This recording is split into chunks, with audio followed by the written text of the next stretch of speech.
여러분들의 뜨거운 함성과 여러분들의 뜨거운 가슴이 있는 한 특검 반드시 관철시키고 선관위 개혁, 선거제도 개혁 반드시 이뤄내겠습니다. 부정선거, 재선거, 당일 투표, 수개표.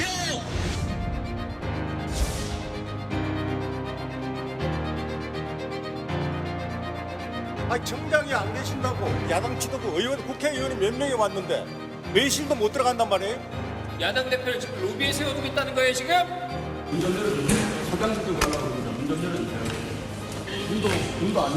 문 좀 열어주세요.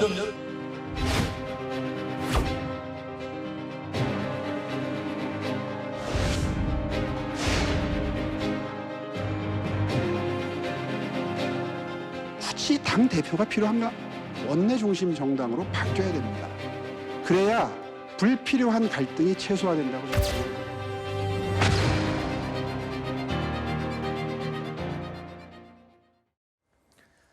당내 징계 정국, 징계 정치에 이어서 장외로 시선을 돌린 장동혁 대표 이야기하고 있습니다. 장외 정치의 보폭을 넓히고 있는 국민의힘 장동혁 대표가 오늘 한동훈 의원을 향해서 메시지를 던졌습니다. 이렇게 말입니다. 한동훈 의원은 범죄 행위로 제명을 당한 것이다 라고 말했습니다. 그 의미를 두고 정치권에서는 좀 다양한 해석이 나오고 있는데요. 들어보시죠.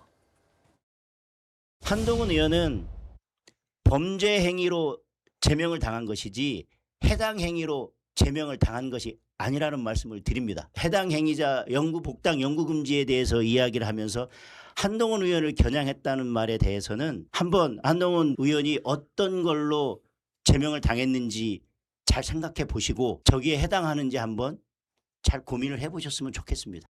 재복당이 불안한 정치인들이 있겠죠.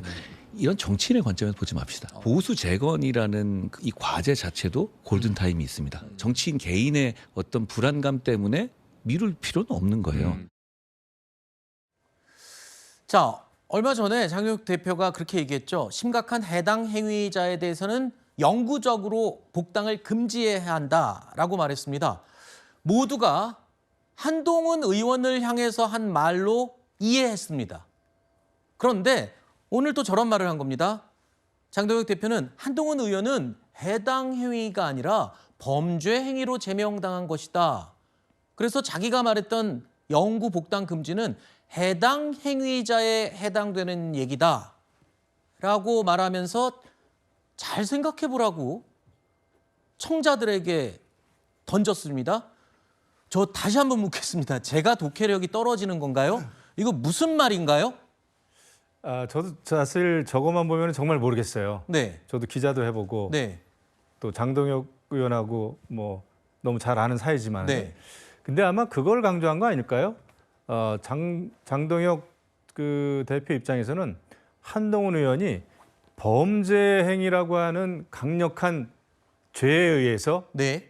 제명당한 거다라는 걸 강조하고 싶은 심리에서 저런 말을 했는데 네. 근데 저거하고 다른 그 뭐 해당 행위자에 대한 영구 복당 금지하고는 저로서는 연결이 안 됩니다. 논리적으로. 그래서 지금 사실 장동혁 대표는 뭔가 이제 당을 큰 차원에서 어떻게 이끌고 가겠다라고 하는 어떤 전략적인 어떤 마인드나 전략보다는 네.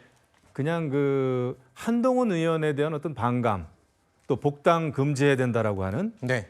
이거에 꽂혀가지고 어떤 정상적인 논리를 만들지를 못하고 있는 것 같습니다. 그리고 그냥 해당 행위자들은 복당 금지해야 된다라고 하는. 네. 그러니까 지금 완전히 징계 정치만 하고 있는 거죠. 네. 그런 면에서 볼 때 저렇게 좀 논리적으로 연결이 안 되는 말까지 하는 거 보면 굉장히 속내가 좀 복잡하다. 알겠습니다. 네, 그러면 이런 제가 생각이 드네요. 객관적으로 당 밖에서는 어떻게 해석을 하시는지 당 외부의 입장을 도와주십시오. 들어보겠어요. 예, 알겠습니다. 도와주세요. 제가 좀 도와드리겠습니다. 네. 그 장동혁 이제 대표의 입장에서는 그냥 해당 행위자로 한동훈을 제명한 것이 아니다. 즉 해당 행위는 당의 해한 행위잖아요. 네. 예를 들어서 뭐 국민의힘보다는 민주당이 더 대한민국을 위해서 더 필요하다. 뭐 이런 약간의 해당 행위적인 발언은 범죄 행위는 아니죠. 네. 그러나 장동혁 대표가 하는 행위는 한동훈의 제명 사유는 범죄 행위, 즉 당원 게시판을 배우자라든지 장인 등 가족들이 이것을 자기들이 주도해서 썼다고 보는 것이 아니라 네. 한동훈이든 제3자가 뭐 아이디 도용을 했다든지 네. 왜냐하면 몇 초 사이에 굉장히 많이 했기 때문에 네네네. 그래서 이 부분이 범죄에 해당한다. 그렇기 때문에 이것을 설명할 기회도 그 윤리위원회에서 여러 했지만 본인이 범죄인을 알기 때문에 자기는 그것을 해명하지 않았기 때문에 원리 원칙대로 제명한 것이다. 그래서 즉 범죄 행위다 이렇게 낙인 찍어버린 겁니다. 자, 그러면 문해력이 딸리는 저는 이렇게 결론을 내리겠습니다. 자, 해당 행위자에 대해서 영구복당을 금지했다. 영구복당을 금지했다라고 말을 했어요. 근데 한동훈 의원은 해당 행위가 아니라 범죄에 의한 거예요. 그러면 한동훈 의원 복당 되겠네요? 좀 재밌는 게 사실 서재현 부대변인 말씀하신 게 거의 이제 지도부의 당내에서 의견과 같습니까? 네, 해석하는 거랑 비슷해서 네. 사실 이제 민주당 대변인이 저희 당의 어떤 내용을 김영우 의원보다 더 잘 해석하는 이 상황이 조금 저도 개인적으로 난처하긴 합니다. 네. 근데 이제 제가 봤을 때도 그 장대현 대표가 그 해당 유튜브에서 발언한 취지는 네. 한동훈 의원의 거는 특별 케이스다. 스페셜한 케이스다. 네. 이것은 단순하게 해당 행위를 뜻하는 것이 아니라 네. 복수의 IP가 이제 동원이 돼서 그 대통령을 비방하는 그 과정 중에서 굉장히 인위적으로 개입한 것이기 때문에 네. 저번에도 논란이 있었던 일종의 여론 조작에 해당된다. 그래서 그 부분을 강조하는 당대표의 발언이었던 것 같습니다. 알겠습니다. 자, 그렇다면 이건 어떨까요? 장동혁 대표는 일관되게 주장해오는 것이 있죠. 오늘 이 징계와 관련해서 자기 편을 향해서 총을 쏘는 사람들이 있다라면서 강도 높은 비판을 했습니다. 100명이 있지만 20명이 자기 편을 향해서 총을 쏘는 사람이 있다면 저는 그 20명 없는 것만 못하다는 생각을 하고 있는 것입니다. 뺄셈 정치하지 마라라고 하는데 우리 편을 향해서 총을 쏘는 사람은 가장 큰 마이너스입니다. 그보다 더 뺄셈은 없습니다. 한동훈 무소속 후보에 대해서 좀 심정적으로 도움을 줬다고 그래서 그게 과연 당의 징계 사유가 되는지 난 그거는 좀 잘 모르겠어요. 배현전 의원이라든가 법원에서 가처분을 인용을 해가지고서 그게 무효화돼 버렸는데 또 다른 그런 판단을 갖다가 해가지고 과연 당의 모습이 정상적으로 보일 수 있겠느냐. 자, 그리고요.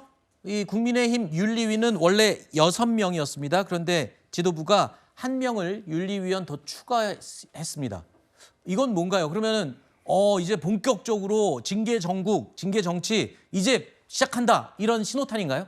네, 희생양 제대로 만들겠다. 아하. 그러니까 나는 책임 정치 할 생각 없고 희생양 정치로 가겠다. 그 희생양은 여러분이 잘 알고 계신 한동훈 전 대표가 아닌가 싶은데요. 그러니까 이 그 윤리위는 분명히 자정작용으로 필요합니다. 근데 왜 지금 장동혁 대표, 그다음에 국민의힘의 윤리위가 숙청위원회로 불리는 걸까요? 이틀막 정치, 징계로 인해서 저는 지금 뺄셈 정치 얘기하셔서 너무 놀라는데 혹시 저희 채널A 방송을 보고 제가 전에 뺄셈 정치 말씀드린 적이 있었는데 이거 누가 전달한 게 아닌가 그래서 찔리셔서 저렇게 말씀하시나 생각을 좀 했습니다. 예를 들어서 당원 게시판 의혹에 대해서 제명이란 것은 최대한의 정말 할 수 있는 최고의 징계입니다. 이 당원 게시판 의혹이 과연 최대한의 그런 징계까지 할 만한 사안이었나? 이게 바로 그런 어떠한 징계에 대한 비례성, 그래서 기준과 원칙은 뭔가? 그럼 결국은 특정인을 향해서 어떤 희생양을 만들려 본인이 선거 패배, 12대 4.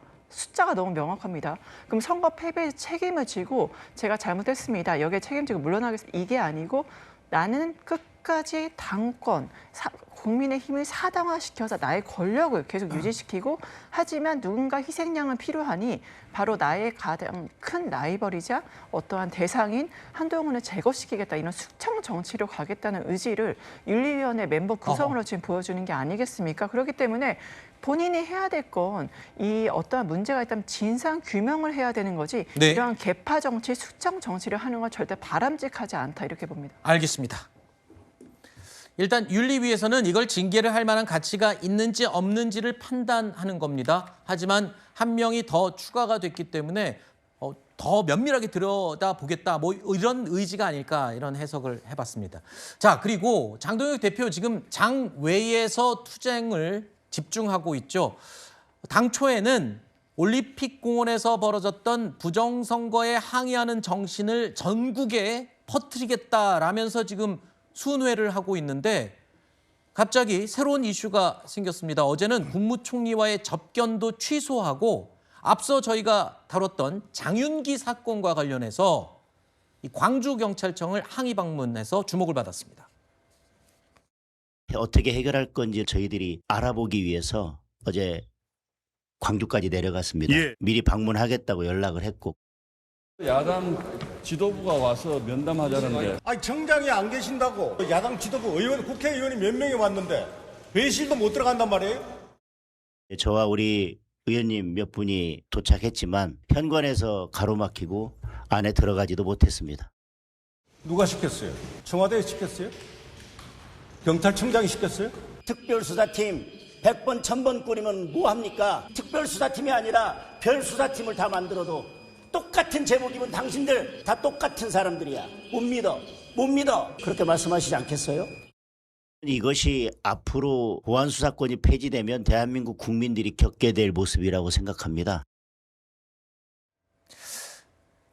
물론 중요한 사안이 지금 발생을 했습니다. 뭐 야당 대표로서 당연히 항의하고 목소리를 내야 되는 사안인데요. 글쎄요, 굉장히 의외였습니다. 저는 근데 이 지도부 아닙니까? 네. 그리고 이제 장동혁 대표는 당의 대표이기 때문에 모든 거를 판단하고 실행에 옮길 때는 그 당의 중론을 좀 모아야 됩니다. 네. 그다음에 그 국회의원들하고 같이 움직일 수 있는 그 프로그램을 만들어서 같이 움직일 때 힘이 있는 것이고요. 네. 그다음에 이것을 장외 집회를 할 건지 저렇게 항의 방문을 할 건지 그다음에 법적으로는 어떻게 이것을 또 원내대표하고 상의해가지고 법적 제도적인 장치를 만들 것인지를 그 프로그램을 가지고 전략을 가지고 움직여야 되는데 네. 지금 보면은 전국 재선거 그 집회에도 그렇고 네. 불현듯 혼자 마스크 쓰고 가고 요만한 그 종이 들고 네. 그냥 시위에 참여하고 말이죠. 거기에 뭐 제명화 뭐 이런 거 써 있고 그래서 너무 돌출적이에요. 네. 그리고 오로지 지금 이제 아직도 6.3 지방선거에서 민심이 드러났는데도 불구하고 아직도 한동훈 의원만을 의식하는 네. 절대 복당이 안 된다는 그게 이제 한쪽 머릿속에 있는 것 같고 네. 다른 모든 정치적인 스케줄은 지금 돌출적입니다. 네. 그래서 이렇게 당을 이끌어서는 안 된다. 지금 네. 이 중차대한 시기에 징계 정치로 다시 한번 또 국민의 힘에 대해서 말이죠. 국민들로부터 네. 신뢰를 잃어서는 안 되겠죠. 네, 지금 장외 집회에 집중할 때냐 뭐 이런 취지의 지적을 해주신 건데 하나 궁금한 게 지금 야당 대표라면 법사위를 보이콧할 게 아니라 아까 보안수사권 폐지에 따른 그 맹점들을 법리적으로 여당과 막 다투는 데 집중해야 될 시기 아닌가요? 야당 대표라면? 그런 지적이 일부 있는 것 맞습니다. 당 네. 내에서. 근데 방금 전께서 이제 그 김영우 의원님께서 네. 모든 일정을 다소 돌발적으로 네. 그 원내랑 상의 없이 하는 거 아니냐라는 네. 말씀해 주셨는데 지금 현실적으로 장동혁 대표 입장에서는요. 원내와 소통이 조금 자연스럽게 안 되지 꽤 됐습니다. 이걸 저희가 인정하고 가야 돼요. 왜 그러냐면 리더십의 실종인가요, 그건? 실종이 아니고요. 네. 일부 원내의원들과의 소통이 사실상 잘 안 되고 있기 때문에 네. 전략적으로 몇 달 전부터 네. 장동혁 대표가 소수의 어떤 최고위 인원들과 국민 속으로 많이 가자는 어떤 저는 전략적인 행보를 정했다고 봅니다. 그렇기 네. 때문에 올림픽공원에서도 가장 먼저 나가서 참정권에 대해서 이렇게 외친 것이고 그런 부분에서 현재 효과가 있었다고 판단을 하고 있어요. 그렇기 네. 때문에 그날 정정식 원내대표가 법무부 정성호 장관을 접견한 당시에 우리가 얼마 전에 임명된 한성수 총리 보는 것보다 네. 이 장윤기 이슈가 오늘의 가장 큰 화두기 때문에 네. 현장 행보를 하자. 그렇게 전날 이렇게 순발력 있게 일정으로 잡은 것이기 때문에 이 모든 것이 돌발적이다, 돌출적이다 아니라 나름의 어떤 정치적인 전략을 가지고 있다라는 부분도 말씀을 드리겠습니다. 네. 근데 우리 미디어 대변인께서 이렇게 자신 있게 당 대표가 원내하고 지금 일부 의원과 소통이 안 된다. 소통이 안 된다. 그렇기 때문에 장외 집회 쪽으로 가는 거다. 저는 이해할 수가 없는데요. 왜냐하면은 당 대표와 그다음에 또 원내 대표와는 굉장히 긴밀하게 소통을 해야 되고 네. 장외 집회를 나간다고 하더라도 네. 그게 어떤 맥락에서 어떤 것을 추구해야 되는지가 이견이 모아져야 되는 거예요. 네. 그러니까 다 돌출적으로 지금 보이지 않습니까? 네. 혼자만 나가니까. 알겠습니다. 그래서 당대표와 원내대표를 투톱이라고 하는 거죠. 당 대외적으로 활동을 할 때 당 내의 의견을 원내대표를 통해서 또 취합을 해야 되는 게 아니냐. 뭐 이런 지적인데 짧게 말씀 부탁드릴게요. 짧게. 왜 소통이 안 되냐면요. 네. 무조건 사퇴하라고 하기 때문에 네. 이 사퇴하라는 얘기가 이미 너무 오랫동안 반복이 돼서 장동혁 대표가 안 되겠다. 네, 네. 더 이상 얘기하는 게 비효율적이다라고 판단한 것입니다. 알겠습니다. 일단 쉽게 얘기하면 집 안이 좀 시끄러우니까 집 밖으로 나와서 뭔가 해결책을 찾는 그런 상황인 거죠. 근데 이런 상황은 어떨까요? 식당 주인이 식당을 비우면 좀 곤란할 수도 있겠죠. 장동혁 대표가 장외 정치에 이렇게 집중하는 동안 오세훈 서울시장은요, 어제 하루 동안 안철수 의원, 정점십 원내대표 이렇게 연이어 만나고 있습니다. 그야말로 외연을 확장하고 있는 거죠. 지도부에서 투표용지 부족한 곳 대상으로 체포청을 내겠다고 결정을 했는데요. 정리해서 입장을 내도록 하겠습니다. 자꾸 싸움 붙이지 마세요. 그거는 바로 가장된 부분입니다. 제가 그 부분에 대해서는 어제 시장님하고 통화도 했습니다. 지금까지 해오던 그 정책을 연속성 있게 꾸준하게 할 수 있고 여러 가지 노동 문제 다 해결할 수 있는 분 누굽니까? 오세훈! 오세훈! 오세훈 서울시장 최근에 국민의힘 의원들을 종종 이렇게 만나왔습니다. 조용히 지금 움직이고 있는데 외연 확장을 하는 걸로 보입니다. 안철수 의원과 식사했고요. 저녁에 또 정점십 원내대표와 만찬을 가졌습니다. 이게 틈새를 노리는 건가요?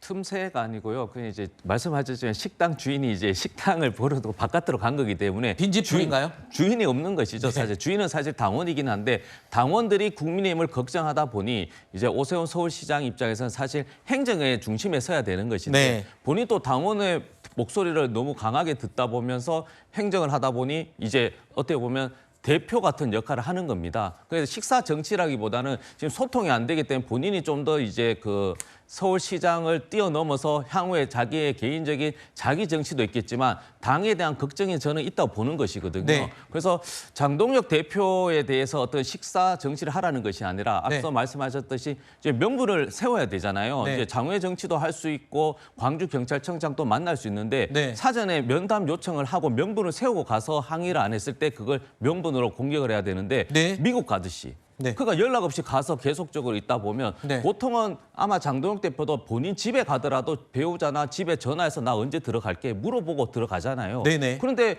하물며 광주청장을 만나는데 아무런 사전 면담 없이 본인이 알겠습니다. 가서 그렇게 한다는 거는 당대표의 권한이 아예 실추된 겁니다. 네, 오늘 나와주신 여당 패널 두 분이 야당 걱정을 굉장히 많이 해주십니다. 지금 두 분이 서로 걱정이 아주- 국민의힘 걱정을 많이 해주셨는데